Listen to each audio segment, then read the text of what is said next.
चलिए प्रारंभ करते हैं आज का पाठ। ओम सदाशिव समारंभां शंकराचार्य मध्यमाम् अस्मदाचार्य पर्यन्तां वंदे गुरु परंपराम्। वाक्यकारं वररुचिं भाष्यकारं पतंजलिं पाणिनिं सूत्रकारं च प्रणतोऽस्मि मुनित्रयम्। सर्वेभ्यो नमो नमः। मित्राणि, अद्य वयं रामः इति शब्दः कथं सिद्ध्यति, अर्थात् प्रथमपुरुषस्य क्षम्यतां प्रथमा विभक्तेः एकवचने इदं रूपं कथं सिद्ध्यति, अद्य अस्य विषये विस्तरेण जानीमः। किन्तु ततः प्राक् विगतसप्ताहे किं कृतं, हल् सन्धेः परीक्षणं विहितम्। अतः हल् सन्धेः परीक्षणे कस्य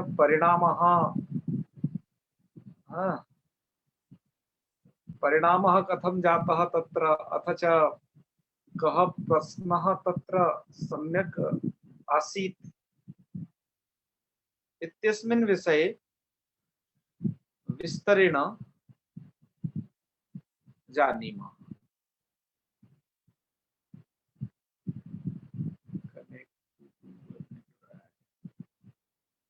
तो आपको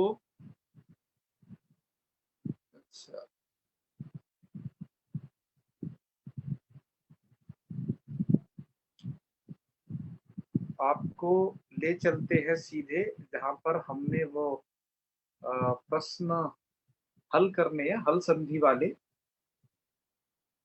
उनको आज देखते हैं। हल संधि वाले प्रश्नों, तो ये रोटेट है, यस है।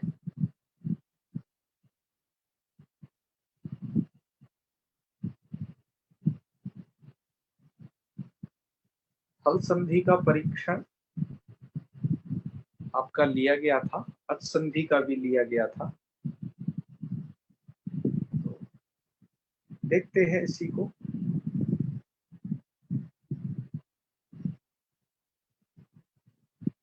तो ये तो परीक्षण था, हमें रिस्पांस इस बार 74 लोगों ने इस प्रश्न पत्र को हल किया था। पिछले बार की अपेक्षा 25 लोग कम थे। हमारा अच संधि का जो परीक्षण था उसको 100 लोगों ने किया, इस बार 74 लोग रहे। चलिए कोई बात नहीं, ये उसका एक टोटल पॉइंट है उसका कि किस तरीके के हैं, इन पर तो बाद में चर्चा करेंगे ही हम। और करेक्ट रिस्पांस किसके प्राप्त हुए वो भी हैं इसमें, किसका क्या स्कोर रहा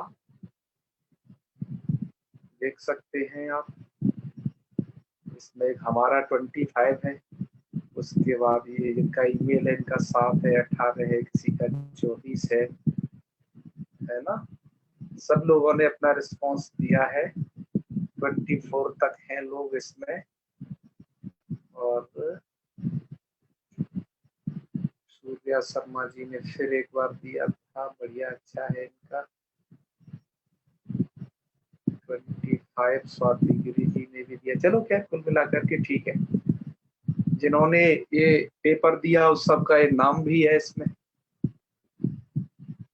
तो अगली बार चाहेंगे हम कि ज्यादा से ज्यादा लोग पेपर दें। तो चलिए सूर्यकांत जी। जी आचार्य। हाँ हूँ, करते रहा करिए, इससे पता चले कि हाँ नेटवर्क चल रहा है। ये इसमें इसका भी ये परिचायक है कि हाँ भाई है, इधर से भी और उधर से भी। जी जी।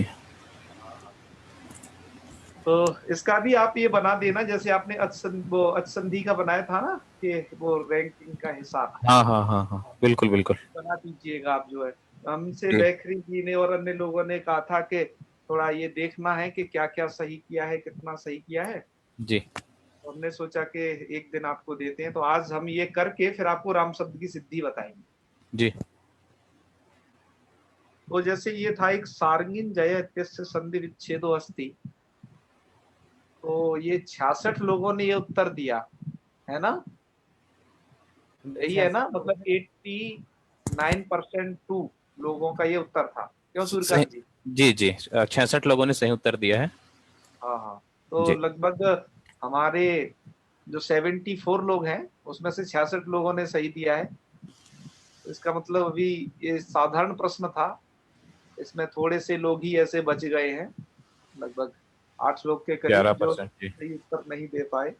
खैर कोई बात नहीं, वो लगातार अपना ग्राफ बढ़ाते रहेंगे। एक ये प्रश्न था, इष्टुत्व विषय एषु समीचीनम कथनम नास्ति। मैंने इस प्रकार के प्रश्न बहुत पूछे हैं कि इसमें कौन सा समीचीन कथन नहीं है, जी जी क्योंकि ऐसा पूछने से क्या होता है कि पता चल जाता है कि हाँ कितना कितना आप लोग जानते हैं। जी ज्यादातर लोगों ने इसका सही उत्तर ही दिया है, 74 में से 53 ने दिया है, तो अच्छी बात है। बाकी काफी लोग कंफ्यूज भी रहे हैं, जी तो उत्तर सही आपके सामने है ही। यथा शरणवती प्रयोगस्य समीचीना प्रक्रिया अस्ति, मतलब वो शब्द कैसे बनेगा, उसकी सिद्धि क्या है। तो उसकी हमने 4 तरीके से सिद्धि लिखी थी, कुछ डुप्लीकेट सिद्धियां, कुछ असली सिद्धि, तो जी कैसे बनेगा, तो बस ये पहचानना था। तो 55 ने पहचाना, अच्छा है, बहुत अच्छा है, अच्छा रिस्पॉन्स है। इसके बाद था सन षष्ठ अत्र संधौ कृते किम रूपम भवति, संधि करने पर क्या रूप बनेगा। तो 51 लोगों ने सही जवाब दिया है, तो इसका मतलब बढ़िया है, जी कोई दिक्कत नहीं। जी 17 लोग भी कंफ्यूज रहे हैं, वो षण षष्ठा बना गए हैं, मतलब वहां स्टुत तो कर गए हैं कुछ लोग, सबसे ए नंबर के ऑप्शन में। जी हाँ हाँ, तो उनको कंफ्यूजन नहीं होना चाहिए बिल्कुल भी है। जी तो चलिए खैर कोई बात नहीं। तन्मात्रम अत्र किम जातम, मतलब यहाँ क्या हुआ है, श्चुत्वम या परसवर्णः अनुनासिकत्वम। तो 55 लोगों ने लगाया है 74 में से, इसका मतलब ठीक ही है, अच्छा है। इसी तरीके से नकारस्य स्थाने अनुनासिको भवति, नकार के स्थान पर अनुनासिक होता है, क्या होता है। तो मकारः नकारः नकारः लकारः। तो इसमें 36 लोगों ने सही लगाया है, बाकी लोग नकारः पर चले गए हैं, है ना। जी काफी लोग मतलब 26 लोग उधर चले गए हैं, जी तो उनको सोचना ही बनता है नकार के स्थान पर अनुनासिक क्या होगा। उनको शायद वो पंक्ति याद होती, नस्यानुनासिको ला, नकार के स्थान पर अनुनासिक लकार होता है, जैसे विद्वान लिखत। जी जी तो ये प्रश्न उस पंक्ति से था, तो आपको वो मूल भी पता रहना चाहिए क्या है। तो इसमें यही रहा इसका ग्राफ, ठीक है। जी इसके बाद 7वां प्रश्न था, उदाहरण स्तंभ पूर्व से सूत्रेण भवति। तो इस सूत्र से पूर्व सवर्ण होता है, 62 लोगों ने लगाया है, मैं समझता हूँ कि बहुत अच्छा है, सब लोगों ने लगाया है। जी उद स्थानम सकार से स्थाने पूर्व सवर्णो भवति, सकार के स्थान पर पूर्व सवर्ण, ये भी अच्छा लगाया है 62 लोगों ने। जी अकार से स्थाने पूर्व सवर्णो भवति, तो क्या लगाया है यहाँ पर, 61 लोगों ने लगाया, ठीक है कि अच्छा है रिस्पॉन्स। हाँ इस वाली में थोड़ा दिक्कत आई है लोगों को, क्या क्या, ये क्या था, तन्ना इत्यत्र संधि वर्तते। तो तन्ना की संधि में लोगों ने जस्त्वम चरत्वम, मतलब बहुत कंफ्यूज रहे लोग। जी हालांकि अनुनासिकत्वम को ज्यादा लगाया है, पर लोग अलग अलग जगह गए हैं, कोई जस्तोम पर गया है, कोई शर्तोम पर गया है, शर्तोम पे कुछ थोड़ा ज्यादा गए, तो 44 लोग ही इधर आए। जी ऐसे ये समीचीनम मेलनम कुर्ता, ये मेलन करने का प्रश्न था, हालांकि ये इसमें गूगल फॉर्म में ठीक से नहीं आ पा रहा था, तो जी हमने इसको जी अलग से भी एक इसका इमेज भेजा था, उसी को देख करके लोगों ने इसे सही किया है, और जी इसको ज्यादातर लोग सही किए हैं, 49 लोगों ने इसे सही किया है, जी ठीक है ना। जी जी हाँ हाँ। इसके बाद है कि सच्छोटी सूत्र विधेय इदम विषय इदम कथनम संगतम नास्ति, ये कथन सत्य नहीं है। तो एक एक कथन बोला है, जैसे उसमें कि अनेना झया परस्य सकार से सकारो भवति, झया परस्य, ऐसा भी नहीं है केवल। तच्छव इत्यत्र, मतलब संगत नहीं है, मतलब वो तो संगत है पहला वाला, ठीक है। जी तो ली है ना कि हाँ जी जी बिल्कुल बिल्कुल, तोरली में। ऐसे ही तच्छिव इत्यत्र सकारस्य छकारो अनेन भवति, तो ये भी सही बात है, वो होता ही है तच्छिव में ही वो लगता है ये सूत्र। जी अच परस्य सकारस्य छकारो भवति, बस यही गड़बड़ है, अच से परे नहीं होता है ना, सकार को छकार। और नीचे वाली बात सही है, अनेन विकल्पेन सकार से छकारो भवति, विकल्प से ही करता है वो सूत्र। जी तो इसमें हमने क्या पूछना चाहा है आपको पता लगा? हम सूत्र का अर्थ आपसे पूछना चाहिए कि सूत्र का अर्थ क्या है सही सही। तो उसके जी लिए ये तरीका अपनाया है कि इदम कथनम संगतम नास्ति कर। जी। तो अच्छा ये जी, बस जी जी। अनेन अनेन का अर्थ क्या होगा यहाँ पर? अनेन मतलब इस सूत्र के द्वारा। अच्छा जी ठीक है। जी हाँ, तो तब भी लोगों ने 50 लोगों ने सही लगाया है। और ये वाला कौन सा है? नश्या पदांतस्य जली यति सूत्र से अर्थो अस्ति। तो यहाँ पर भी हमने अर्थ पूछा है, कई जगह के डुप्लीकेट अर्थ दिए हैं। कुछ लोग नस्य मस्य च पदांतस्य, 18 लोग उसे सही लगा गए हैं, बल्कि वो अपदांतस्य लगता है। हमने ये भी चेक किया था लोगों को सही पता भी है कि नहीं नियम। ठीक है। तो जी नस्य मस्य चा पदांतस्य, इसलिए ये सबसे डी नंबर का ठीक है। 50% लोगों ने सही भी किया है उसे। उसके बाद है शुद्धम रूपम चिनुता, शुद्ध रूप क्या होगा इनमें से? तो जिनको ये संधि आती है वो शुद्ध रूप जान जाएंगे। पूरे परसवर्ण संधि का इसमें परीक्षण हो गया है अनुसार परसवर्ण वाली। तो ये हो जाएगा। ठीक है, 52 लोगों ने ठीक किया है, अच्छा है। सम्राट, तो सम्राट में पूछा है मनुस्वार सूत्र क्यों नहीं लगता? जी तो मकार से मकार विधाना, मतलब वहां म को म किया गया है मनुस्वार, इसलिए नहीं लगता। मतलब वहां एक सूत्र लगता है आपका मऊ राजी क्षमा, वो सम के मकार को मकार करता है। ये हमने बताया भी था मूल में तभी, तो इसीलिए उससे प्रश्न पूछा था। और काफी जी सारे लोग लगा गए, कोई कह रहे मकार से असिद्धत्वात्, ऐसे हमने कुछ डाले थे भ्रामक प्रश्न कि देखें किनकी बुद्धि में क्या क्या क्लिक करता है।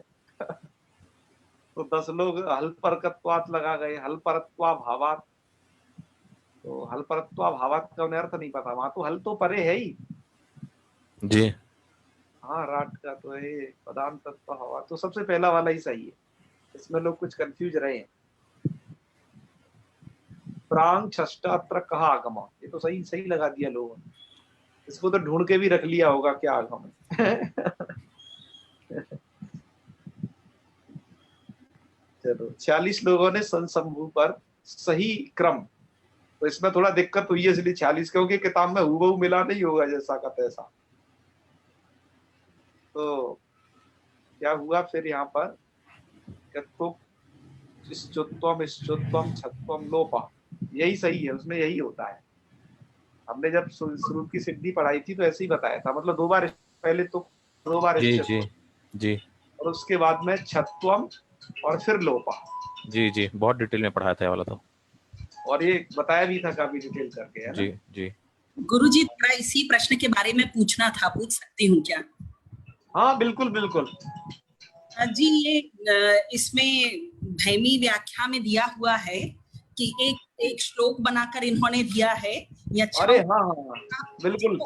उसमें ये चौथे वाला उसके हिसाब से वो श्लोक याद है मुझे, रूपाणा तुक छत्व चालोपानाम विकल्पनात्। तो अंतिम वाला ये तुक के बाद छत्व, छत्व के बाद शुत्व और शुत्व के बाद लोप हो, ऐसा इसमें दिया हुआ है। हाँ हाँ हाँ हाँ। तो ये तो मतलब वहां पर इश्चुत्व का मतलब है दोनों प्रकार के इश्चुत्व। अच्छा, 2 बार शुत्व। वो वहां पर इश्चुत्वम का मतलब 2 बार इश्चुत्व होता है, और वो करना ही पड़ेगा आपको। गुरुजी, इसमें बताया है तुक के बाद छत्वम, छत्व के बाद शुत्व के बाद लोप होगा। क्या बताया है? ये यूं ये चसा हिस्सा जी, यशाविति चतुष्टयम रूपाणामिह तुक छत्व चालोपानाम विकल्पना, तुक छत्व चालोपानाम। तो तुक हो, फिर छत्व हो, फिर शुत्व हो, फिर लोप हो, ऐसा ये भैमी वह तो श्लोक है, दरअसल वो तो एक कार्य श्लोक है जी। उस तो श्लोक के माध्यम से ऐसा नहीं कह सकते।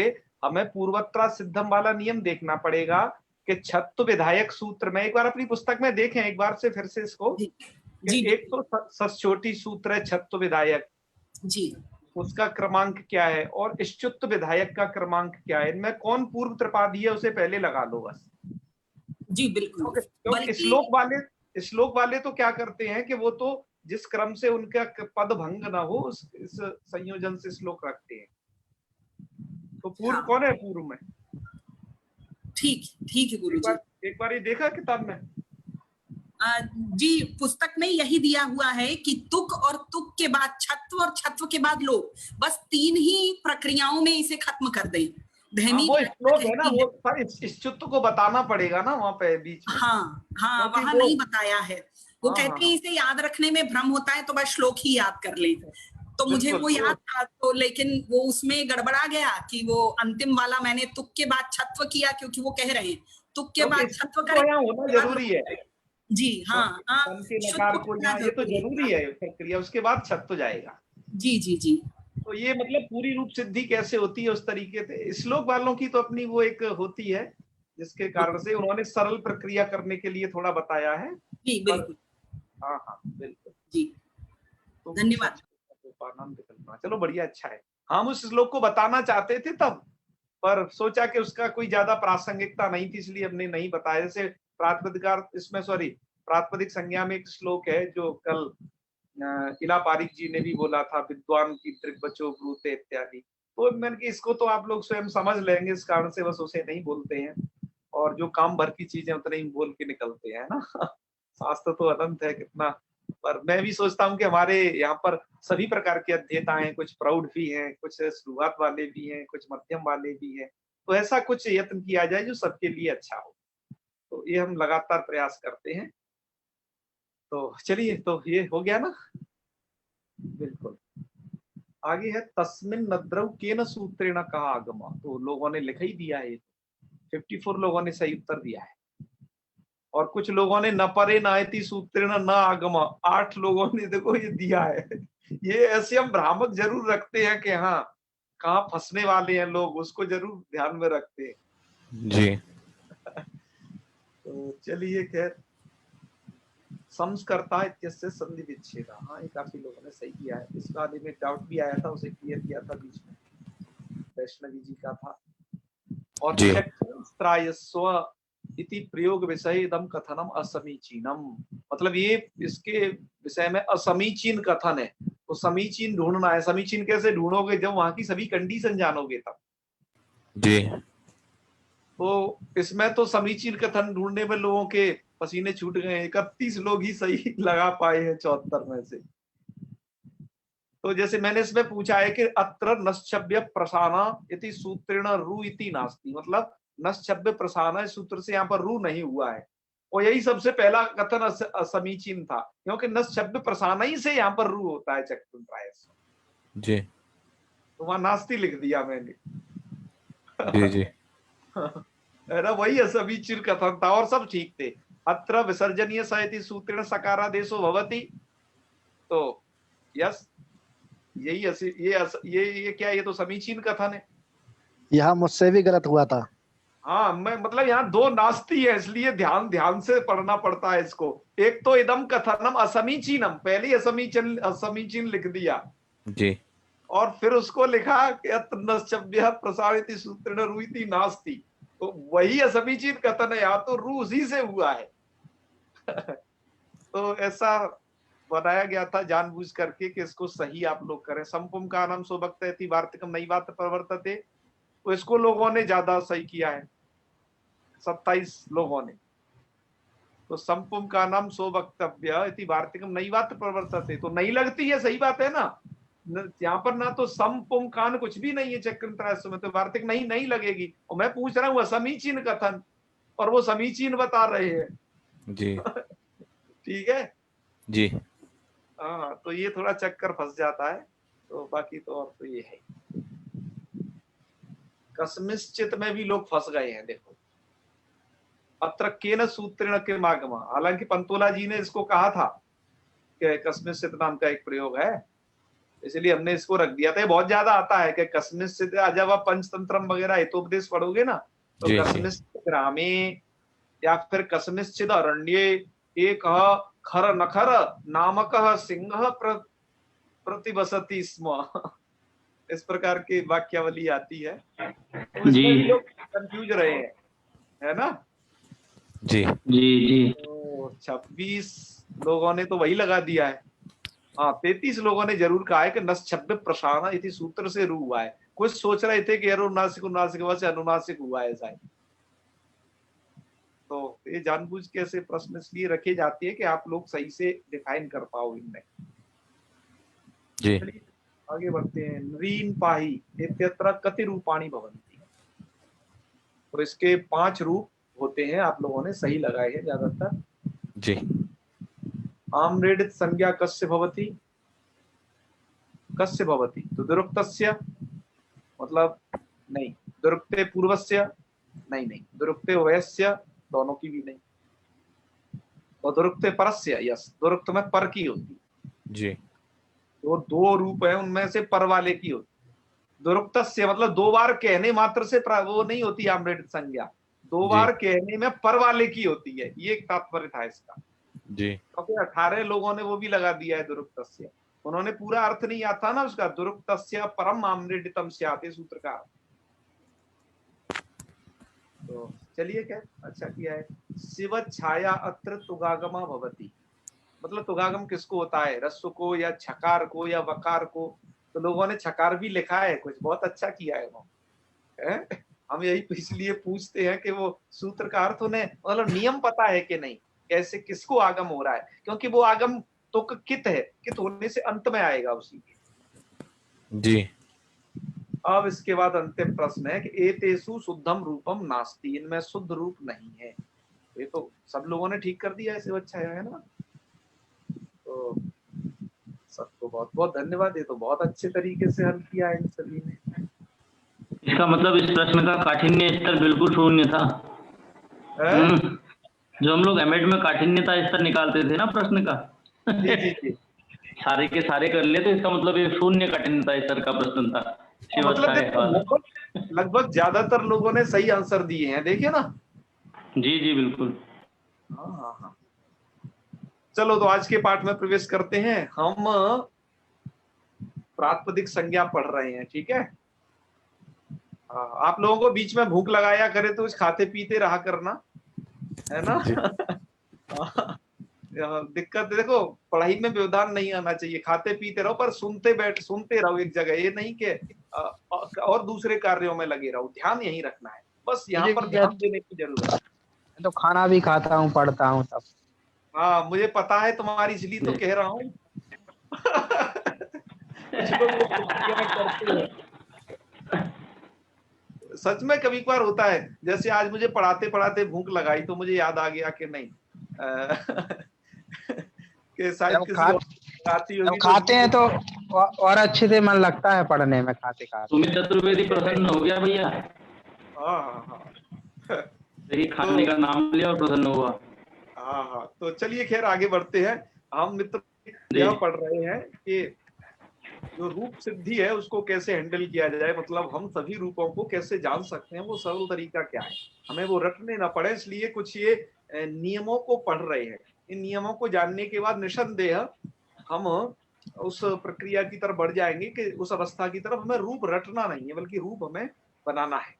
जी जैसे कल हमने पढ़ी थी प्रातिपदिक संज्ञा। तो सबसे पहले प्रातिपदिक संज्ञा में क्या है कि किसी को प्रातिपदिक बताना पड़ता है कि इसे कहते हैं प्रातिपदिक। प्रातिपदिक संज्ञा विधायक पहला सूत्र पढ़ा था हमने, अर्थवत धातुर प्रत्यय प्रातिपदिक। दूसरा सूत्र पढ़ा था कृतज्ञ समासाश्च।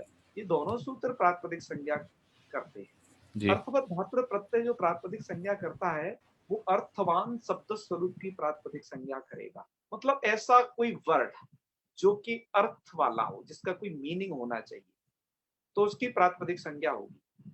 अच्छा, रिंकू टिंकू पिंकू की प्रातिपदिक संज्ञा होगी कि नहीं? ऐसे जो नाम होते हैं अब किसी व्यक्ति के नाम के हिसाब से अर्थवान तो नहीं होगी महोदय, ऐसे क्योंकि वो अर्थवत नहीं है। अर्थवत नहीं है, अर्थवत तो है क्योंकि रिंकू किसी का नाम है। नहीं, अब रिंकू सिंह टिंकू में ये नहीं पता चलता इंसान है कि कुत्ता है कि कौन है। गजब गजब भाई।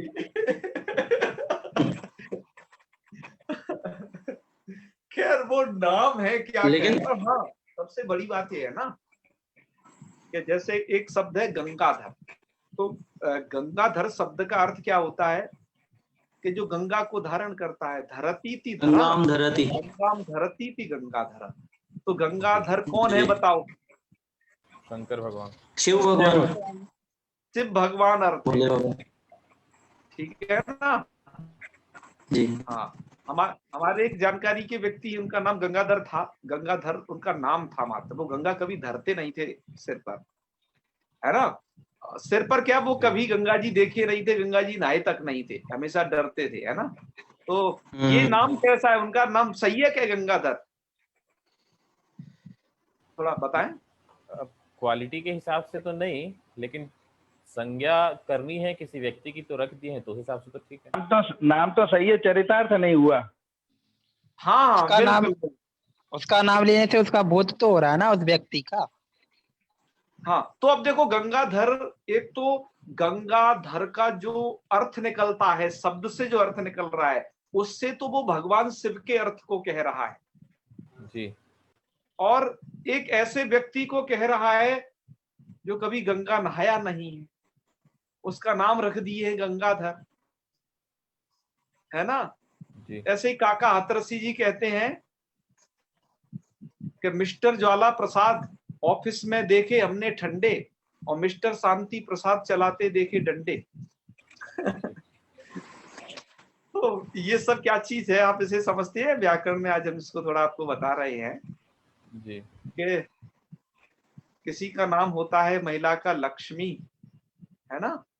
जी, लेकिन पता चला कि घर में दरिद्रता बहुत है।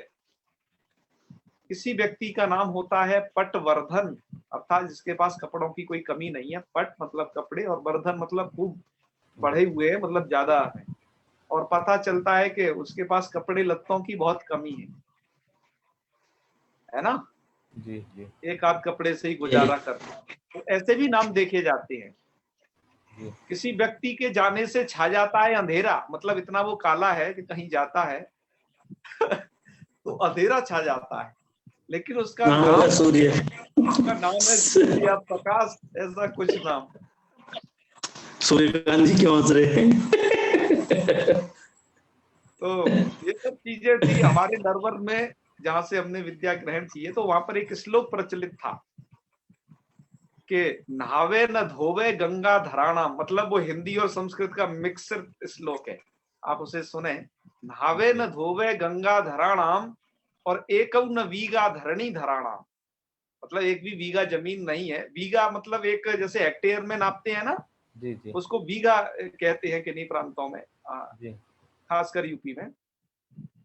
तो नहावे न धोवे गंगा धराणाम एकौ न वीगा धरणी धराणाम और कपड़ा न लत्ता पटवर धनानाम नाम प्रकाश महंधकार, ऐसा एक श्लोक बनाया था वहां पर किसी एक विद्वान थे, कोई काले ब्रह्मचारी जी नरवर के। तो इसका मतलब ये है मित्रों, इस सभी प्रसंग को बताने का मतलब कि आपकी जो संज्ञा होती है वो दो प्रकार की है। एक तो अनवर्थ संज्ञा होती है, एक रूढ़ संज्ञा होती है। अनवर्थ संज्ञा उसे कहा जाता है जिसका जो उस शब्द के द्वारा कहे गए अर्थों में जो चरितार्थ है। जैसे यदि गंगाधर शब्द अपने शाब्दिक अर्थ से, मतलब यौगिक अर्थ से अनवर्थ अर्थ उसका है ना? मतलब वो अनवर्थ किस में होगा? भगवान शिव को कहने के लिए वो अनवर्थ है। और यदि किसी व्यक्ति को कह रहा है तो वो रूढ़ है। जैसे आजकल किसी व्यक्ति का नाम रख दिया जाता है रवि, तो रवि तो वास्तविक सूर्य है जो चमकता है आकाश मंडल में, उसको तो उसके लिए वो नाम क्या है? रूढ़ है। वो क्या है? रूढ़। वो कोई प्रकाश नहीं देता। ऐसा नहीं कि जहां दे रहा उसको ला करके खड़ा कर दो तो प्रकाश हो जाएगा, है ना? वो उसमें वैसा नहीं है। तो इसलिए उस अर्थ में वो रूढ़ होता है। तो शब्दों की दो कैटेगरी है। एक तो मतलब ये संज्ञा की दो कैटेगरी है, एक तो अनवर्थ संज्ञा होती है, एक संज्ञा होती है रूढ़ संज्ञा। ठीक है? कि उस नाम विशेष में उसको रूढ़ कर दिया जाता है। अनवर्थ संज्ञा वो होती है कि जो शब्द में अपने अर्थ, व्युत्पत्ति का जो अर्थ है उस पर वो घटती हैं, ऐसी संज्ञाएं अनवर्थ संज्ञा होती हैं। इसी तरीके से शब्द भी दो प्रकार के होते हैं, है ना। एक तो होते हैं व्युत्पन्न शब्द और एक होते हैं अव्युत्पन्न शब्द। व्युत्पन्न शब्द का मतलब यह होता है कि जिनमें प्रकृति प्रत्यय है और उन प्रकृति प्रत्यय का अर्थ है, जैसे गंगा और धर ये शब्द है, तो गंगा में भी कुछ एक प्रकृति प्रत्यय है और धर शब्द भी एक धरी धातु से बन गया है प्रत्यय करके, है जी। अच्छा, इसका एक अर्थ भी है, तो इसका अर्थ भी समझ में आता है। ऐसे शब्दों को कहा जाता है यौगिक शब्द, या कहें उनको जो है अनवर्थ, है ना। यस, इनको कहें या फिर दूसरी भाषा में व्युत्पन्न शब्द। ये व्युत्पन्न है, मतलब अपने प्रकृति और प्रत्यय दोनों के मिलकर के अर्थ बना हुआ है। और दूसरे एक शब्द होते हैं अव्युत्पन्न शब्द। अव्युत्पन्न शब्द का मतलब कि जैसे किसी ने कहा टिंकू, तो टिंकू में वो व्याकरण के अनुसार प्रकृति प्रत्यय ढूंढा जाए, तो व्याकरण के अनुसार प्रकृति प्रत्यय ढूंढे उसमें, तो क्या होगा, मतलब टिंकू अर्थ क्या निकलेगा और क्या धातु है क्या प्रत्यय है, ये पहचानना मुश्किल पड़ जाएगा ना इसमें। जी जी, कुछ नहीं मिलेगा, पहचान में नहीं आ रहा हमें भी टिंकू में, है ना। तो ऐसे ही कुछ ऐसे नाम हैं जिनमें प्रकृति प्रत्यय विभाग आप नहीं कर पाएंगे, तो ऐसे सभी शब्द आ जाते हैं रूढ़ की कैटेगरी। किसकी में आ जाते हैं, रूढ़। या उन्हें कहें कि वो व्युत्पन्न, अव्युत्पन्न है। अव्युत्पन्न का मतलब उसमें प्रकृति प्रत्यय का हिसाब नहीं घटता है, है ना। तो जो भारतीय अपने भाषा में जो संस्कृत के शब्द हैं या संस्कृत से जो हिंदी में गए हैं उनमें से ये अर्थ घटता है, बाकी वैदेशिक जो भाषा है उनसे आए हुए शब्दों में ये नहीं घटता है जी। तो कुछ लोगों का ये मानना है, कुछ प्राचीन आचार्यों का यह मानना है कि अर्थवत धातुर प्रत्यय प्रातिपदिकम जो आपका सूत्र है, प्रातिपदिक संज्ञा करने वाला सूत्र। हाँ पंतोला जी क्या कह रहे हैं जी? इस संदर्भ में एक मैंने कुछ मतलब सुनी हुई बात है, जो नाम के संदर्भ में, कि पाणिनि जी का कोई नियम है कि नाम चाहे किसी मतलब जो संज्ञा होगी वो चाहे मतलब विदेशी नाम होगा, कहीं का भी नाम हो, तो उस पर विभक्ति वचन लगेंगे। जैसे जॉन ड्यूबी हम बोलते थे तो वहां पर महोदय जोड़ना पड़ता था, विसर्ग लगा देंगे। जी, जबकि पाणिनि जी का मत शायद ऐसा है कि उस पर विभक्ति वचन सब चलेंगे। हाँ मैं आपको वही बताना चाह रहा हूँ, आपने बहुत अच्छा प्रश्न किया है। अब देखो, अब सबसे बड़ी बात है विभक्ति वचन उसी से लगेंगे जिसकी प्रातिपदिक संज्ञा होगी, क्या समझे जी। अब हमें ये देखना है कि ऐसे नाम जिनको मैं बार बार अभी उच्चारित करके आपको बता रहा हूं, टिंकू पिंकू और जाने क्या क्या तमाम है, तो ऐसे नाम किस श्रेणी में आएंगे। तो मैं आपको वही बता रहा हूं कि प्राचीन आचार्य जो है अर्थात भट्टोजी दीक्षित जी से पहले वाले लोग जी, वो अर्थवत सूत्र का व्याख्यान जो करते थे वो कहते थे अर्थवान शब्द स्वरूप की प्रातिपदिक संज्ञा होगी, अर्थात जिसका कोई अर्थ हो, तो भले ही रूढ़ शब्द है। जैसे शेरू नाम रख दिया, शेरू मतलब किसी कुत्ते का नाम है जी। तो उसका अर्थ तो है शेरू माने वो सामने खड़ा कुत्ता। अर्थ का मतलब जो शब्द का जो अभिधेय होता है, जो उसका बोध करा है, उसका अर्थ है। अर्थ तो सामने है, क्योंकि कुछ शब्द बोलने से जिसकी प्रतीति हो रही है तो वो उसका अर्थ है जी। बात आ गई समझ में जी। अच्छा, तो यहाँ पर विसर्ग लगेंगे कि नहीं, जैसे अभी इन्होंने किया था जॉन ड्यूवी महोदय और कौन कौन से तमाम महोदय थे ना, पावलव थे मनोविज्ञान में, और एक स्किनर, हाँ ऐसे जो विद्वान लोग थे विदेशी, तो वहां पर हम विसर्ग लगा सकते हैं कि नहीं, ठीक है। अच्छा जी, मैंने तो देखा है लगाया हुआ कुछ लोगों को। हाँ तो अब वही विचार करना है। तो देखो वो लोग कहते हैं कि यह जो सूत्र है प्रातिपदिक संज्ञा करने वाला, ये अर्थवान शब्द स्वरूप की प्रातिपदिक संज्ञा करता है, ठीक है। वो क्या क्या नहीं होना चाहिए, वो धातु नहीं होना चाहिए, ठीक है, ये धातु भी नहीं है, वो प्रत्यय नहीं होना चाहिए, प्रत्यांत नहीं होना चाहिए जी। तो इसका मतलब क्या है, अर्थवत शब्द स्वरूप की प्रातिपदिक संज्ञा इस सूत्र से तो हो जाएगी, तो कैसे शब्दों की इससे प्रातिपदिक संज्ञा हुई? जो अव्युत्पन्न प्रातिपदिक, अव्युत्पन्न है, मतलब उनमें प्रकृति प्रत्यय का कोई अर्थ घटेगा नहीं, तो ऐसे शब्दों की प्रातिपदिक संज्ञा अर्थवत कर सकता है प्राचीन आचार्यों के मत में जी। तो कृतद्धित कैसे की करेगा? कृतद्धित समासाश्च सूत्र वो उनकी करेगा जो शब्द कृदंत हो, जो शब्द तद्धितांत हो, मतलब इंडियन लैंग्वेज के शब्द वो कृदंत और तद्धितांत हैं। जी क्यों? जी जी अब अभी आपको कृदंत तद्धितांत अभी आपको समझ में नहीं आएगा कि मेरा नाम कृदंत में है कि मेरा नाम तद्धित में है। जी हालांकि पारस्कर गृह्य सूत्र, शुक्ल यजुर्वेद का अपना गृह्य सूत्र है, पारस्कर गृह्य सूत्र, अपने अपने वेदों के अलग अलग गृह्य सूत्र हैं। जी तो पारस्कर गृह्य सूत्र तो ये कार तो यही कहते हैं कि जो नाम किसमें रखो, नाम के लिए वो तो कहते हैं कृदंत में ही नाम रखो, तद्धित में नहीं रखो, पारस्कर गृह्य सूत्र वाले। अच्छा महाभाष्यकार ने भी वो दर्शाया है कि कृतम कुर्यात न तद्धितम, कृदंतों के ही नाम रखो, तद्धितों के नाम से बचो। तो कहने का मतलब क्या है? कृदंत और तद्धितांत की प्रातिपदिक संज्ञा करने के लिए तो कृतद्धित समासाश्च सूत्र है, और वहां पर तो आपके पास प्रकृति प्रत्यय दोनों का अर्थ है, वो अर्थ घटता है, तो वहां पर प्रातिपदिक संज्ञा कौन कर देगा? कृतद्धित समासाश्च कर देगा। जी तो कहने का मतलब ये हुआ कि जो शब्द व्युत्पन्न शब्द हैं, जो प्रकृति प्रत्यय आपको समझ में आ रहा है कि हाँ इसकी यह प्रकृति है, इसमें ये प्रत्यय हो जाते हैं, और प्रकृति प्रत्यय का विभाजन संस्कृत को देख करके ही हिंदी और इंग्लिश में भी आ गया है, आ गया। इंग्लिश में भी बहुत सारे प्रत्यय हैं, जी जैसे वहां पर ईडी लगा दो तो वो भूतकाल बन जाता है, एराइव और एराइव्ड। जी आईएनजी वहां पर एक प्रत्यय है, जी एक क्रिया वाले प्रत्यय है। जी ठीक है? जी ऐसे ही वहां पर ऐसे रिप्लेसमेंट, तो एंटी वगैरह, ये कुछ ऐसे प्रत्यय है जो बहुत जगह लगते हैं ये। जी तो प्रत्ययों की कल्पना वहां भी है, और हिंदी में भी देखो प्रत्ययों की कल्पना है। हिंदी में कहां पर है? जैसे धनिया, बनिया है धनिया, और ऐसे ही बहुत सारे शब्द। एकता है, समानता। हाँ, हमने दूध वाला, हाँ वाला तो भी हिंदी, प्रत्यय है, वहां हम लोग पढ़ाते हैं। इया, इत, और घिया, घिया में ईया प्रत्यय है। ठीक है? भरपेट। हाँ, भरपेट ये तो समास है।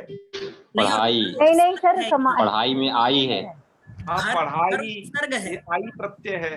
ठीक है ना? तो वहां पर भी की है, पढ़ाई, लिखाई इत्यादि में ये कुछ है। जी जी ऐसे प्रत्ययों की कल्पना वहां पर भी है, जैसे घुमक्कड़ भी है। हाँ, आवट, वहां आवट प्रत्यय है। घुमक्कड़ तो वहां अक्कड़ प्रत्यय है। ठीक है? तो ऐसे बहुत सारे प्रत्यय हिंदी में भी है, जहां पर देखो प्रकृति प्रत्यय विभाग ऐसा नहीं, ये सब संस्कृत से गया है उधर। ऐसे ही संस्कृत में भी कुछ प्रत्यय हैं, संस्कृत में तो बहुत सारे प्रत्यय हैं। आप सुबंत के अलग प्रत्यय, तिगंत के अलग, और कृदंत और तद्धितांत का विभाग अलग। तो कृदंत और तद्धितांत प्रत्यय करने के बाद आप सुबंत प्रत्यय कर सकते हैं। यही तो आपको बताया था जो है कि अब जिसकी प्रातिपदिक संज्ञा होगी, प्रातिपदिक संज्ञा कृदंत की होगी और प्रातिपदिक संज्ञा तद्धितांत की होगी। तो जिनकी प्रातिपदिक संज्ञा की, उनसे अब सु आदि 21 प्रत्यय, जो 21 प्रत्यय बताए, ये आपको कहने। ठीक है ना? जी तो क्या मतलब निकला? प्राचीन आचार्यों के अनुसार यही मतलब निकला कि जो शब्द अव्युत्पन्न प्रातिपदिक हैं, उनकी प्रातिपदिक संज्ञा अर्थवत धातु प्रत्यय प्रातिपदिकम से करें, और जो व्युत्पन्न है जो शब्द, अर्थात प्रकृति और प्रत्यय दोनों का अर्थ संगठित होता है जिनमें, अर्थात जो कृदंत और तद्धित से बने हुए शब्द हैं, कृत और तद्धित प्रत्ययों से निष्पन्न जो शब्द हैं, उनकी प्रातिपदिक संज्ञा आप जो है किससे करो? कृत तद्धित समासाश्च से करिए। जी तो अब बताइए, ये अब तो बन जाएंगे ना ये सब? पॉवलोव, थॉर्नडाइक के आगे विसर्ग, विभक्ति वगैरह ला सकते हो ना? जी जी, तो वो लेकिन एक प्रातिपदिक शंका कहे फिर जाएंगे। है। अब वो भले ही अव्युत्पन्न प्रातिपदिक कहे जाएंगे, लेकिन प्रातिपदिक कहे जाएंगे। क्यों जी? एक शंका और है लेकिन। हाँ बताइए जी, बताइए। शंका यही है कि जैसे जॉन ड्यूबी है, हाँ हाँ, तो उसको हम क्या मानेंगे? अकारांत, आकारांत, इकारांत? एक वो समस्या और आएगी। क्या माना जाएगा? उसको क्या मतलब ईकारांत हम हलंत? पुल्लिंग माना जाएगा। ध्यान सुनिए सुनिए, वो जी जी ईकारांत पुल्लिंग माना जाएगा। मैंने आपको जो लिस्ट दिखाई थी, ईकारांतों में पुल्लिंग भी है और स्त्रीलिंग भी है, उसमें देखना। जी है।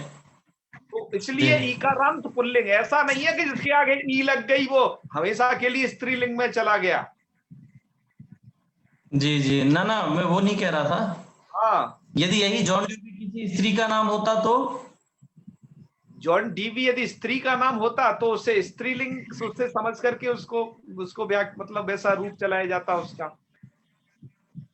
अच्छा अच्छा, फिर वो इकारांत स्त्रीलिंग मतलब मानते हैं। तात्पर्य है, वो जैसा उसका वो होगा उसको उस तदनुसार लिया जाएगा। अच्छा, इसमें मैं भी बड़ा कंफ्यूज रहता हूँ भैया, वही महोदयन करना पड़ता है, नहीं तो मतलब समास करके उसको जोड़ना पड़ता है। हाँ मैं कई समझ बार यही गया समझ नहीं बिल्कुल। आता कि क्या लगाए विभक्ति, क्या लिंग होगा। हाँ, आप तो वहां पर बाकायदा विसर्ग लगाइए, क्योंकि वो तो गीवन तो नहीं है। अभी आपको इन प्रकरणों को पढ़ने के बाद और स्थिति कंडीशन उसकी क्लियर हो जाएगी, जी ठीक है ना? जी जी जी, बिल्कुल बिल्कुल। आके कहां पर कैसे है ये। हाँ वैष्णवी जी। सर नमस्ते। हाँ जी, हर हर महादेव, बोलिए। सर जैसे कि अंशु नाम हुआ, तो अंशु एक हिंदी मतलब क्या कहते हैं, एक लड़के का भी नाम होता है और एक लड़की का भी नाम होता है, तो इसमें कैसे समझेंगे कि स्त्रीलिंग लगेगा या पुल्लिंग लगेगा? और ऐसे ही एक सुमन नाम है, ऐसी एक कमलेश नाम है, जिनका हाँ पता ही नहीं चलता है कि हाँ स्त्रीलिंग का रखे हैं या पुल्लिंग का रखे हैं, जी, है ना? अंशु यही तो ऐसी पुल्लिंग सूची होगा सोच सर। रखी है। हाँ, अब वो जी शब्द देखा जाए, देखो ये यमुना संस्कृत के प्रसाद शब्दों भी में है। तो नहीं, संस्कृत के शब्दों को तो ऐसा समझना सही है। जैसे अंशु है, तो अंशु तो देख लेना, ये पुल्लिंग शब्द होगा, किरण, किरण का वाची है ये। पर अब ये जो मैंने शब्द अंशुमान है बताए, आचार्य जी, अंशुमान। हाँ, अब जैसे सुमन है, सुमन जी का जी मतलब है कि सुष्ठु है, अच्छा है मन जिसका, जी जी तो वो पुल्लिंग भी हो सकता है, अच्छे मन वाला, स्त्रीलिंग भी हो सकता है। जी जी तो उसको देखिएगा वहां पर, तदनुसार उसमें लिंग करिए कि कौन है वो। आचार्य जी, पुल्लिंग ही होगा, नाम होगा तो। हाँ, पर अब देखो, नाम को क्योंकि सही स्त्रीलिंग से वाला रखना सुमन चाहिए। शायद। स्त्रीलिंगों के नाम भी ऐसे रखने चाहिए जो वास्तविक लगते हो, ईकारांत या आकारांत, जी है ना? जी तो ज्यादा अच्छा लगता है जो है। जी जी चलो आज की थोड़ी हम पढ़ाई लिखाई कर ले, फिर और बातचीत करेंगे आप लोगों के साथ में। जी मित्रों, आज का विषय ये है कि कल तक तो आपने जाना था प्रातिपदिक संज्ञा होती है, किसकी होती है ये आप समझ गए थे।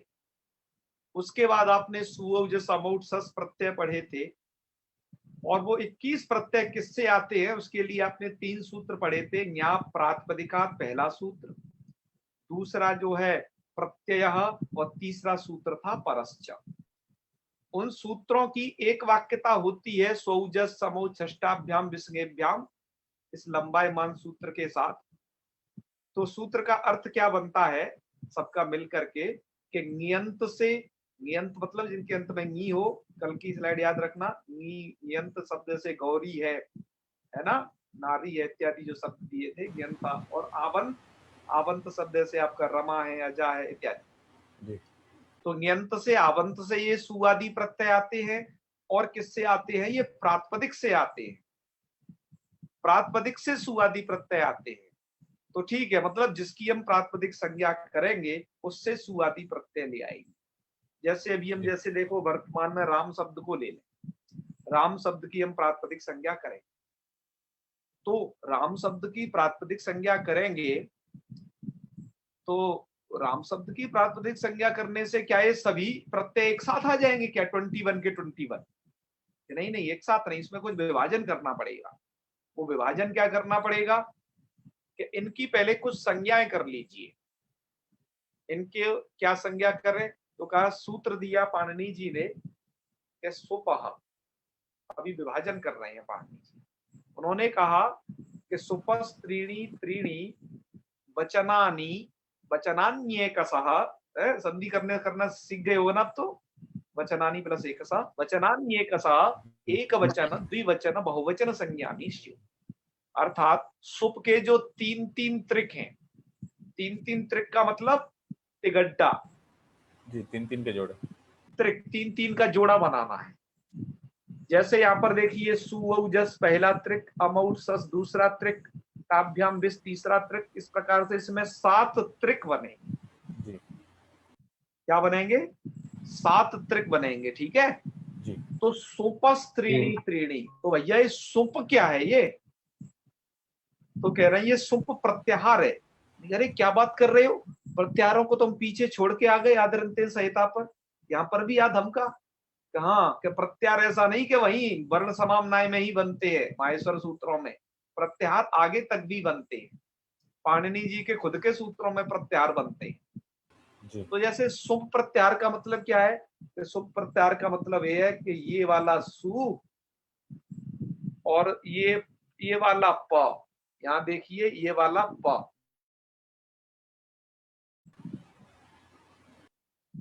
सुप प्रत्याहार समझ गए?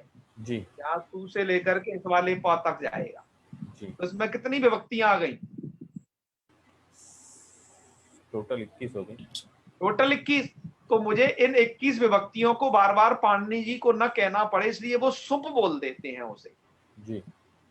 पाणिनि जी उसके लिए एक शॉर्टकट यूज करते हैं, क्या? सुप। सुप का मतलब है सभी टोटल विभक्तियां। जी ऐसे ही पाणिनि जी ने इसमें से और अलग अलग प्रत्याहार भी बनाए हैं। जैसे इस वाले टा को लेकर के, आउट वाले टा को लेकर के एक सुट प्रत्याहार का भी आगे यूज करेंगे पाणिनि जी। तो थोड़ा ध्यान रखना इस तरीके से, है ना? तो सुपस त्रिणी त्रिणी का मतलब ये है जो यहाँ पर दिया है, सुपस त्रिणी त्रिणी के सुप के जो तीन तीन त्रिक, सुप का मतलब ये जो 21 विभक्तियां इनके तीन तीन त्रिक, इनकी आपको क्या करनी है? क्रम से एक वचन द्विवचन और बहुवचन संज्ञा नहीं, एक वचन द्विवचन बहुवचन संज्ञा कर देनी है। ओके, तो ठीक है, हमने की हुई है, आप देख रहे होगे। पहले मतलब पहले वाले की है एक वचन सु की संज्ञा, औ की है द्विवचन संज्ञा, और जस की है बहुवचन। ऐसे ही अम की एक वचन, औट की द्विवचन और सस की बहुवचन, ऐसे ही सबकी कर लेना, ठीक है? हाँ, बुद्धिमान के लिए इशारा काफी होता है। और बाकी लिखा ही हुआ है। एक तो इसको कैसे कहेंगे? एक वचन वाले कौन हो गए? ये सु अम टा ये ngसी ngस नी, ये एक वचन के। द्विवचन के कौन प्रत्यय हो गए? औ औट भ्याम भ्याम भ्याम ओस ओस। बहुवचन के प्रत्यय कौन हो गए? जस सस भिस भेस आम सूप, ये सभी बहुवचन, ठीक है? अच्छा मित्रों, एक बात आपको और बताएं, आप जो इधर ये संज्ञाएं देख रहे हो, प्रथमा द्वितीया तृतीया, ये संज्ञाएं व्याकरण शास्त्र में कहीं नहीं की गई हैं पाणिनि जी द्वारा। ये वाली संज्ञाएं देखो, एक वचन द्विवचन बहुवचन संज्ञा की गई, आपको बता दिया। ये विभक्ति संज्ञा आगे की जाएगी, ये आपको बता दिया जाएगा। लेकिन इनको जो है प्रथमा सुवौ जिसको प्रथमा कहते हैं, ये प्रथमा संज्ञा नहीं की गई व्याकरण शास्त्र में। इसको जो है द्वितीया कहते हैं, अमौट सस को ये नहीं की ऐसी संज्ञाएं नहीं की गई हैं। तो ये जो संज्ञा की गई है प्रथमा द्वितीया तृतीया, तो पाणिनि से जो पूर्ववर्ती लोग मतलब व्याकरण के आचार्य थे, ऐसा नहीं कि पाणिनि से ही व्याकरण का आरंभ हुआ हो, पहले से भी व्याकरण था, ठीक है? भले ही वो इतने विस्तृत रूप में और इतने थोड़ा मॉडिफाइड रूप में नहीं था, पर था जिस भी रूप में था जी। तो वो लोग, उन लोगों के द्वारा की गई जो प्रथमा द्वितीय संज्ञा है, उनको यथावत पाणिनि जी व्यवहार करते आ रहे हैं। उनके लिए कोई जो चीज पहले से फेमस है उसके लिए नहीं वो ज्यादा पीछे पड़ते हैं उसके। तो प्रथमा द्वितीय तृतीय तो इनके नाम है, पहले से फेमस, ठीक है जी। चलिए, तो एक वचन द्विवचन बहुवचन संज्ञा सूत्र के द्वारा समझ ली। अच्छा, तो कह रहे एक वचन द्विवचन बहुवचन संज्ञा तो समझ ली, पर ये एक वचन द्विवचन आएंगे कहाँ?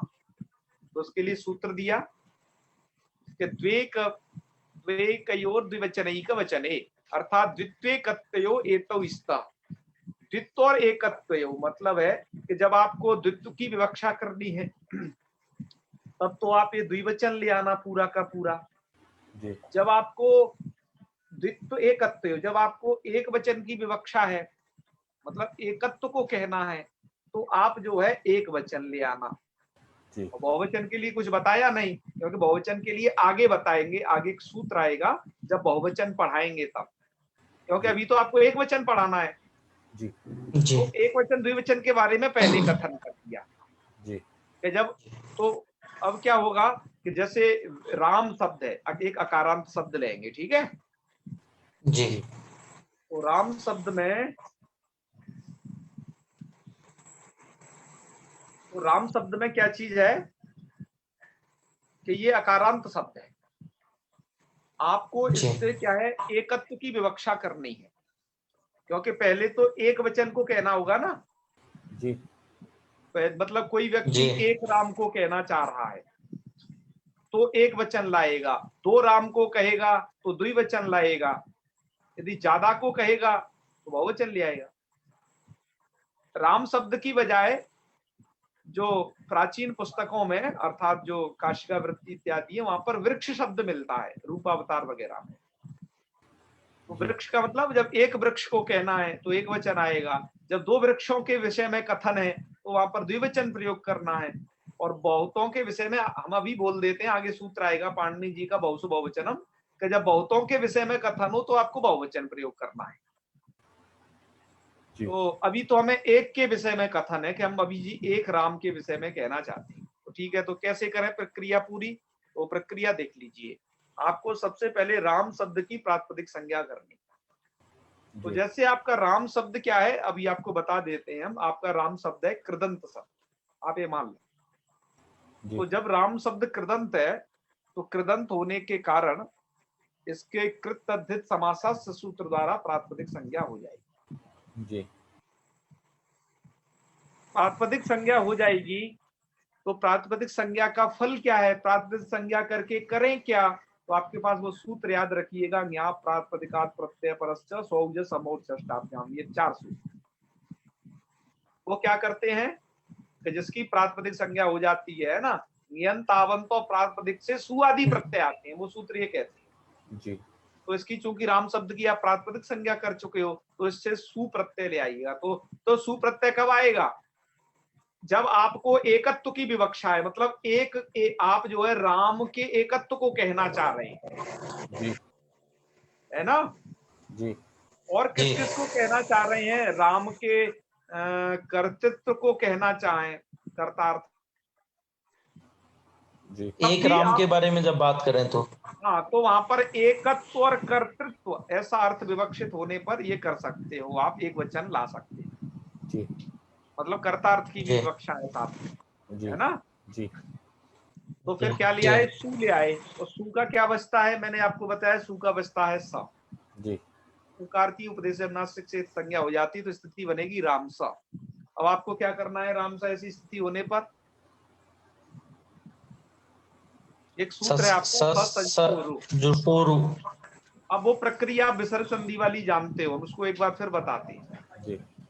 कि पदांत सकार और सजुस के सकार को रू होता है, तो यहाँ पर पदांत सकार है जी। क्या है ये, पदांत सकार, क्योंकि देखो हमने इसकी पद संज्ञा भी की है। पद संज्ञा कैसे होती है, जो शब्द सुबंत हो या तिङंत हो तो वो पद संज्ञक हो जाएगा जी। आपका राम क्या है, सुबंत, सुबंत का मतलब समझ गए, सुबंत है अंत में जिसके ऐसे वो प्रत्याहार, सुप अभी आपको बताया है हमने 21 विभक्तियों को सुप कहते हैं, वो प्रत्याहार है वहां पर जी।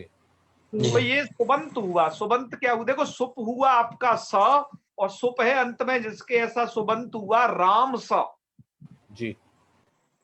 तो राम स क्या है, सुबंत, जो मैंने गोल सर्किल में कर रखा है सुबंत है जी। तो सुबंत की क्या होती है, पद संज्ञा, पद संज्ञा होती है। पद संज्ञा हो जाने से क्या होगा, पदांत सकार को रू हो जाएगा। मुझे पद संज्ञा थोड़ा इधर पहले ही लिख देनी थी, यहाँ पर ही है पर वो नीचे लिख गई है, कोई बात नहीं, आप उसे ऊपर समझ लेंगे। तो पद संज्ञा हो गई, रू से रू कर देना, रू हो गया तो स्थिति बन गई, रू में भी ऊ चला जाएगा क्योंकि उपदेश से अनुनासिक है वो, अनुनासिक होने से उसकी जी। संज्ञा हो जाएगी र बचेगा, तो स्थिति बनेगी राम र। अब इस राम र जी। की क्या करिए, अवसान संज्ञा करिए, और पद संज्ञा तो चूंकि हमने पहले कर दी, अब यहाँ इसका दर्शाना ठीक नहीं है, क्योंकि ऊपर ऊपर दर्शा दो आप इसे एक बार। तो अब क्या कर दो, अवसान संज्ञा। अवसान संज्ञा किसकी होती है जी, और कौन करता है? ठीक है, जी। अवसान संज्ञा करने वाला सूत्र है विरामोवसानम। ये शब्द पहले से भी आ रहा है, मैंने आपको बताया था विसर्ग संधि से ही चल रहा है ये, बल्कि वहां से हल संधि से अवसान जी। अवसान।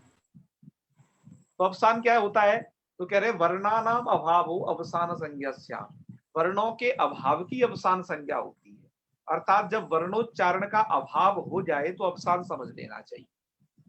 जी। तो कहने का मतलब क्या है, अब इसमें आप थोड़ा देखें कि राम र के बाद कुछ भी नहीं है, यहाँ खाली जगह है, अर्थात आपने वर्णोच्चारण का अभाव कर दिया है। तो जो आपको स्पेस दिखाई दे रहा है खाली, मतलब वर्णोच्चारण के बाद कोई राम र कह के रुक गया, तो बस वो क्या हो गया, उसके बाद अवसान हो गया। अवसान मतलब उसका उसके बाद कुछ भी नहीं है, तो वर्णों के अभाव की अवसान संज्ञा होती है। तो र के बाद कुछ भी नहीं है, तो जो कुछ भी नहीं है मतलब अभाव है, तो उसकी अवसान संज्ञा हो गई। मतलब अवसान संज्ञा किसकी है, कोई एक मूर्त पदार्थ की नहीं की गई कि जो तुम्हें दिखाई दे रहा हो उसकी, बल्कि जी, ये अमूर्त की संज्ञा है कि जो कुछ भी नहीं है उसकी अवसान संज्ञा है। जी। जी। चलो, अवसान संज्ञा क्यों समझना है, क्योंकि आपको अब सूत्र लगाना है खरवसाने और विसर्जनीय।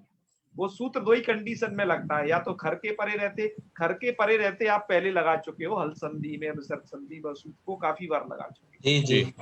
अब पहली बार आप खरवसाने और विसर्जनीय सूत्र को अवसान के परे रहते लगाने जा रहे हैं। तो आपने इसको लगाया, तो अवसान के परे रहते क्या करता है, वो विसर्ग करता है पदांत रेफ को, खर परे हो या अवसान परे हो, तो पदांत रेफ को क्या कर देना है, विसर्ग कर देना है। तो आपने उसको बता दिया क्या, विसर्ग। विसर्ग बना करके क्या सिद्ध हो गया, रामा। इसलिए आपके मूल में एक चीज है, रुत्व विसर्गौ रामा। रुत्व विसर्गौ का मतलब शुरू से रू करिए और उस अवसान संज्ञा करने के बाद रा को फिर विसर्ग कर दीजिए। इस पंक्ति मूल में लिखी है रुत्व विसर्गौ रामा। तो इस तरीके से आपके रामा इस शब्द की सिद्धि हो जाती है।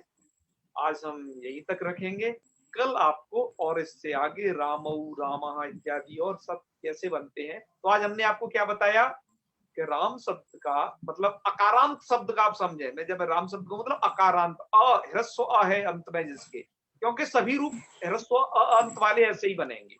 तो उसका प्रथमा विभक्ति के एक वचन, क्या प्रथमा विभक्ति का एक वचन सुप्रत्यय लगाने पर क्या रूप बनता है।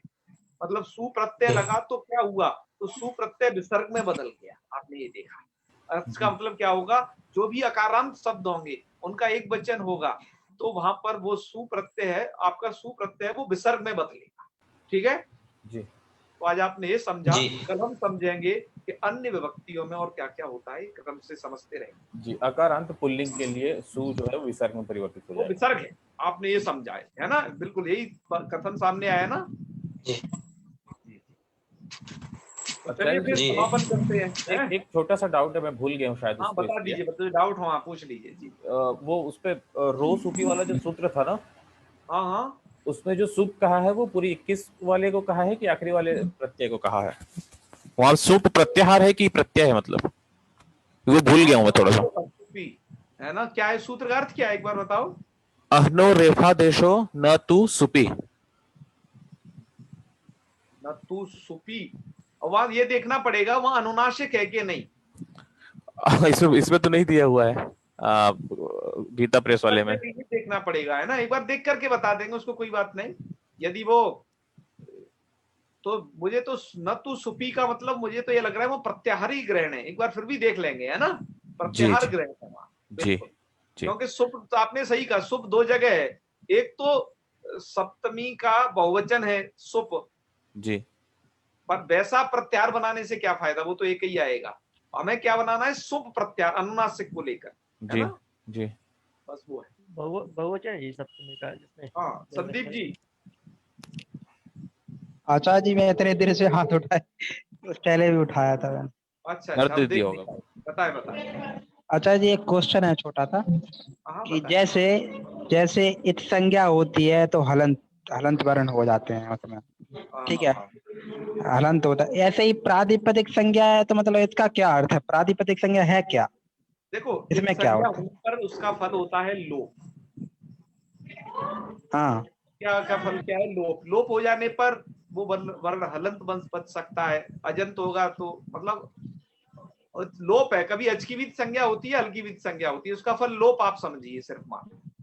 अच्छा और प्रातिपदिक संज्ञा का फल मैं आपको बार बार बता रहा हूं, प्रातिपदिक संज्ञा का फल है सु आदि प्रत्ययों की उत्पत्ति। ये जो सुप प्रत्यय है, अच्छा, उत्पत्ति है उनकी। यस यस, क्योंकि आपने इनको सूत्र को नहीं पढ़ा जो 4 सूत्र में बता रहा हाँ, था। वो तो पढ़े हैं आचार्य जी। 4 सूत्र कौन है? समौजष्टाभ्याम विस्मयभ्याम, ये वाला व्यतिगतिभ्याम व्यतिगतोताम ज्ञोसुप। और न्याय प्रातिपदिकात और हाँ, प्रत्यय और परश्चय। इस सूत्र मिलकर के क्या कहते हैं? ण्यंत आवंत तथा प्रातिपदिक से सुआदि प्रत्यय अच्छा आते हैं। वो प्रातिपदिक से कह रहा है वो, मतलब प्रातिपदिक अच्छा, संज्ञा का फल क्या हुआ? सुआदि प्रत्ययों का। मतलब उनका वो आना होता है, उत्पत्ति। Yes yes yes. ठीक है, धन्यवाद आचार्य जी। ओके, हाँ जी राजमणि जी। महादेव भ्राताश्री महादेव। हर हर महादेव, हर हर महादेव, कहिए। भ्राताश्री, मेरा एक छोटा सा प्रश्न है। हाँ बताएं राम स की जो अवस्था की आपने स्लाइड जो दिखाया था, जी जी, उसमें राम सु, उसके बाद राम स, फिर यस राम यस। र, हाँ, तो राम। मैं प्राय अपनी स्लाइडों में क्या करता हूं, आप ध्यान दें, मैं उस अनुबंध को साथ नहीं लाता हूं। मैं जी अनुबंध जी, मैं हटा करके समझ रहा जितना हूँ, बचता समझ है रहा हूँ। उतना ही प्रत्यय को रखता हाँ हूं। हाँ, वो समझ रहा हूँ मैं। मेरा ये पूछना है, जानना ये है कि हाँ विराम अवसानम जो सूत्र से अवसान संज्ञा हुई, वो हाँ राम र पे आपने दिखाया था श्रीमंत, तो वो राम स पे नहीं हो सकता क्या? हाँ, हो सकता है, पर वहां कोई फल नहीं है ना, क्योंकि वहां पदांत पर रेप क्या को ही है? तो विसर्ग होना है।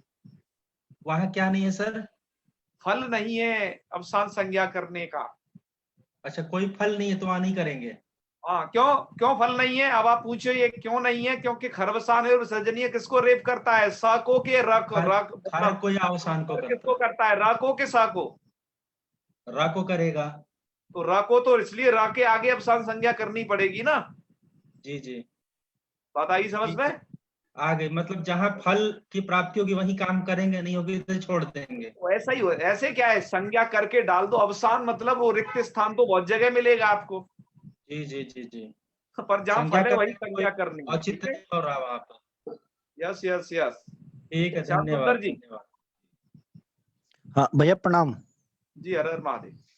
मैं ये पूछ रहा था, ये जो राम शब्द की हमने प्रातिपदिक संज्ञा करी है कृत्य धत समासाश्चा से, तो यस, ये क्या अर्थवत धातु रप प्रत्यय प्रातिपदिक से नहीं हो सकती? उसको यदि अव्युत्पन्न यदि कोई मानता है तब है, पर यह शब्द अच्छा व्युत्पन्न है तो आप कृतज्ञ अच्छा, समास से करिए। यदि किन्हीं ये का मैं मत है कि अव्युत्पन्न है तब हो सकती है। ये व्युत्पन्न और अव्युत्पन्न ये थोड़ा समझा दीजिए, क्या है ये अच्छा, मैंने इसमें बताया भी था आपको। व्युत्पन्न और अव्युत्पन्न? हाँ हाँ हाँ, पहले व्युत्पन्न अव्युत्पन्न का मतलब है कि जो शब्द प्रकृति और प्रत्यय से मिलकर के बनते हैं, मतलब जिनमें कोई प्रत्यय होता है, वो व्युत्पन्न होते अच्छा हैं। अच्छा अच्छा। और जो शब्द रूढ़ है, अर्थात हम्म जिनमें प्रकृति प्रत्यय का अर्थ नहीं घटता है, वो अव्युत्पन्न हम्म कहे जाते हैं। अभी इस पर हम्म, इतनी लंबी चौड़ी चर्चा हुई तो थी, और एक और आपको जी बता जी देंगे, आप चिंता न करें। जी जी जी जी। तो जैसे रिंकू टिंकू हुए तो इनकी जो है प्रातिपदिक संज्ञा अर्थवत धातु रप प्रत्यय प्रातिपदिक से हो जाएगी? हो सकती है ना। हाँ हाँ हाँ, सही कह रहे हो, वही अभी चर्चा हाँ, हुई थी। जी जी जी, बस यही पूछ रहा था जी। हाँ हाँ जी, हाँ। प्रणाम बड़े भैया। चलिए, ओके, हर हर महादेव। तो विदा लेते हैं आप प्रणाम लोगों से। भैया। ओम सर्वे भवन्तु सुखिनः, सर्वे सन्तु निरामयाः, सर्वे भद्राणि पश्यन्तु, मा कश्चित् दुःखभाग् भवेत्। ओम शांतिः शांतिः शांतिः। सर्वेभ्यो नमो नमः। शुभ रात्रि। शुभ रात्रि। हर हर महादेव। हर हर महादेव। अतुल जी।